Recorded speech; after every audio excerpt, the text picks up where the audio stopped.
तो दोस्तों बजाज फाइनेंस से अच्छा कोई एग्जाम्पल नहीं हो सकता कि जब पेंडेमिक आता है तो स्टॉक मार्केट्स कैसे फॉल करती हैं।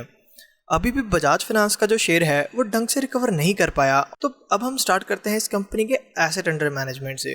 तो AUM यानी कि जो इस कंपनी के पास अभी टोटल एसेट्स हैं, जो कस्टमर्स के एसेट्स हैं, वो आपको पहली बारी डीग्रो करते हुए दिख रहे होंगे और अब ये हो चुके हैं -6.2, जो कि पूरे चार्ट में आपने पहली बार देखा होगा। तो ये एक चिंता का विषय है बजाज फाइनेंस के लिए कि क्या वो डीग्रो करना स्टार्ट कर चुके हैं, क्या इस कंपनी की जो ग्रोथ स्टोरी थी वो अब ख़त्म हो चुकी है, या अब क्या हो चुका है ऐसा इस कंपनी को। ठीक है, और अब मैं आपको इस कंपनी के बाकी सारे पॉइंट्स बताता हूँ जो कि मुझे काफ़ी नेगेटिव लगे। तो सबसे ख़राब बात जो मुझे लगी इस रिज़ल्ट की, उसमें इन्होंने ये कहा कि जो हम अपनी क्रेडिट कॉस्ट गाइडेंस है इसे इंक्रीज़ कर रहे हैं 100 से लेके 110%, जो कि पहले इनके अनुमान के हिसाब से थी 80 to 90%। तो अगर ये ऐसे ही इंक्रीज़ करते रहे तो ये भी एक येस बैंक के सिनेरियो से कम बात नहीं है, क्योंकि उन्होंने भी यही किया था कि अपनी क्रेडिट कॉस्ट गाइडेंस हर बार धीरे धीरे करके बढ़ाते रहे और एंड में आपने देख ही लिया कि उस कंपनी का हाल क्या हुआ था। ठीक है, और फिर अगर हम बात करें इस कंपनी के NPS रेशियो के बारे में, तो आप देख सकते हैं कि ये एक्सेलरेट हो रहे हैं। तो देखो, अभी भी मॉरेटोरियम कम्प्लीटली ख़त्म नहीं हुआ, अभी भी NPS सामने नहीं आए हैं। ये आपको जो असली बात है ना, ये आपको पता लगेगी कि Q3 और Q4 में कि कितने असली NPS हैं। तो ये रियल पिक्चर नहीं है। बट अगर आप इस कंपनी का NPA प्रोविजनिंग कवरेज देखो तो आप देख सकते हैं कि ये 2017 से ही कम होता आया है।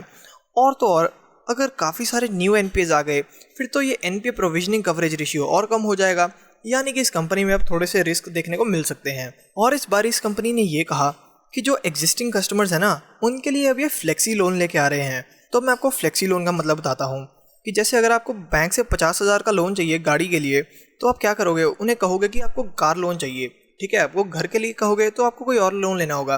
बट अब बजाज फाइनेंस क्या कर रहा है, ये आपको 50,000 की लिमिट दे रहा है और कह रहा है कि आपने जितना लोन लेना है, मतलब लिमिट के अंडर ही वो लोन लेते रहो और वापस करते रहो, और आपको जितनी बार ये रिपीट करना है आप करते रहो। वो ये नहीं है पूछेंगे कि आपको कार का लोन चाहिए या किस चीज़ का लोन चाहिए। और अब बजाज फाइनेंस ने क्या किया, इन्होंने 8,600 करोड़ का जो लोन है ना, उसे अब फ्लेक्सी लोन में कन्वर्ट कर दिया। तो क्या बजाज फाइनेंस इतना डेस्परेट हो चुका है कि उन्हें जैसे तैसे करके लोन बेचने ही हैं, कि आप लोन नहीं ले रहे हैं इस कंपनी से। तो अब मैं आपको फिर से कह रहा हूँ कि यहाँ पर अब फिर से इस कंपनी में उंगलियाँ उठती हैं कि क्या अब डिमांड इतनी ज़्यादा कम हो चुकी है कि इन्हें फ्लेक्सी लोन में कन्वर्ट करने पड़ रहे हैं टर्म्स लोन। और तो और जो इस बारी बजाज फाइनेंस के कस्टमर्स थे वो ऐड हुए सिर्फ और सिर्फ 1.7 मिलियन न्यू यूज़र्स, जो कि बहुत कम है। और बजाज फाइनेंस ने कहा है कि जो इस कंपनी की आपको ग्रोथ देखने को मिल सकती है ना, वो second half of the year तक ही है। मतलब ये बात कर रहे हैं आपको सीधा नवंबर दिसंबर में, क्योंकि मैंने बजाज फाइनेंस की रिपोर्ट थोड़ी सी और पढ़ी थी और उसमें लिखा था कि टोटल फरवरी तक ही सारी की सारी सिटीज़ जो हैं वो लॉकडाउन से हटाई जाएंगी। मतलब ये ऐसा इनका अनुमान था।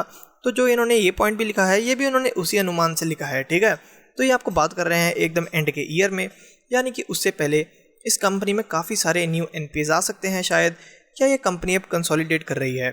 तो इस कंपनी की जो ग्रोथ है वो फ़िलहाल शायद सबड्यूड रहे, तो इसके लिए आपको देखना पड़ेगा। लेकिन ऐसा नहीं है कि ये कंपनी एकदम अब ख़राब हो चुकी है, ये तो हमें मैनेजमेंट पर देखना होगा कि मैनेजमेंट कैसे स्टेप्स लेती है। तो ठीक है दोस्तों, तो अगर आपको ये वीडियो अच्छी लगे तो प्लीज़ इसे लाइक करना और कमेंट भी ज़रूर करना। Thank you.